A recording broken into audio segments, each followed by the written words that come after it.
السلام عليكم ورحمة الله وبركاته. أولا أحب أقول لكم معلومة مهمة.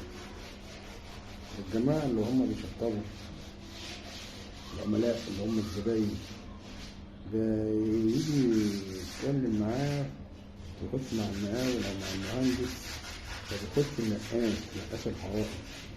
نقاش الحوائط دي لما بيخش يتفق على الشقة بيتفق على الشقة كلها، بيتفق حتى على بني الأسر. هو أصلا مش استرجي. المفروض يعني معلش يعني دي رسالة للعملاء وللنقاشين ولكل الناس اللي بتسمعني بتشوفني، إن هو ياخد باله إن النقاش نقاش والاسترجي استرجي. بمعنى إن النقاش لما بيخش عندك بياخد شغل الأسر.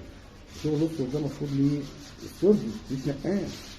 فبتبدأ الدنيا تبوظ معاه في الدهانات في البيبان، واخد بالك، الشبابيك الداخلية إذا كانت أسره، واخد بالك. إنما شغل الأسر ده ليه ناسه، ومهما النقاش كان عنده خبرة، واخد بال حضرتك، ومهما العميل كان عنده خبرة في هذا المجال، برضه الشغل في الآخر ما بيطلعش كما ينبغي. يعني ما بيطلعش بدرجة 100% في دهانات الأسر. فعشان يطلع دهانات الأسر 100% لازم يكون استرجي، واخد بالك. فأنت المفروض حتى كنقاش تستعين براجل استرجي معاك، واخد بالك، يعمل لك البيبان والشبابيك، واخد بالك. او كعميل تجيب استرجي، تجيب استرجي، تتفق مع استرجي، واخد بالك، يكون في شغله، واخد بالك، عشان الشغل يطلع في الاخر الفينش بتاعه كحوائط وكأسطر شغل نضيف و10 على 10.